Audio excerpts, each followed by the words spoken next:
আমার বাবা বোধহয় আপনাকে অনেক পছন্দ করতেন, তাই না? আই মিন আপনার ওয়ার্কিং স্কিল।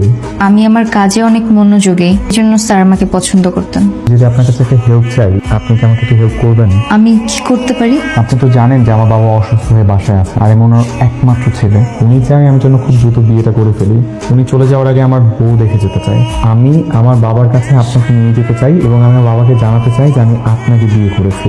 আপনি শুধু আমার বাবার সামনে আমার একজন বিবাহিত বউয়ের মতো করে অভিনয় করবেন। সরি স্যার, অভিনয় করা আমার কাজ না। আমি মানুষকে ঠকাতে পছন্দ করি না। এই কাজটার বিনিময়ে আমি আপনাকে 5 লক্ষ টাকা দিব। পরবর্তীতে কখনোই এই ধরনের কথা বলবেন না, অনুরোধ রইল স্যার। আসলে চাকরিটা হতো, ওরা চা নাস্তা খাওয়ার জন্য 3 লাখ টাকা চাইছে। জানিস, ভালো বেতন। 5 লাখ টাকা যদি নেই, বোন তার শ্বশুর বাড়িতে ঠাঁই পাবে, ভাইয়ার চাকরিটাও হয়ে যাবে। আমি তো আর কয়টা দিন বাঁচবো। ভাইয়া যদি চাকরিটা পেয়ে যায়, তাহলে আমার পরিবারটা সুখী থাকবে। আমি আপনার প্রস্তাবে রাজি। কোনো রকম সমস্যা হলে সাথে সাথে আমাকে ফোন দিয়ে জানাবার, কোনো চিন্তা করবে না। হ্যাঁ, আল্লাহ হাফেজ।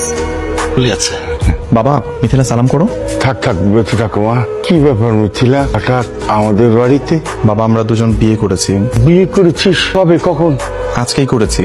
তোমার কোনো আপত্তি নেই তো? মিথিলা, জি, আমরা আসলে একটা অন্যায় করে ফেলেছি, আমাদেরকে মাফ করে দিবেন স্যার প্লিজ। তুমি আমাকে স্যার বলছো কেন? আমি তোমার শ্বশুর। আপনার ছেলের পছন্দ আছে। এই কথা দাঁড়িয়ে আছিস কেন? যা ভেতরে যাবো আমাকে নিয়ে।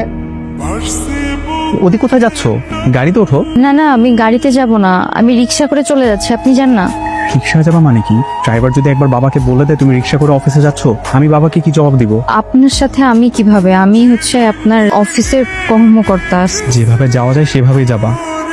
করিম, এই করিম, জি বড় সাহেব, চার মধ্যে পিঁপড়া কেন? আমি যখন চা বানাইতেছিলাম তখন তো আমার চোখের সামনে কোনো পিঁপড়া ধরা বললো না। এবারের মতো মাফ করে দেন বড় সাহেব।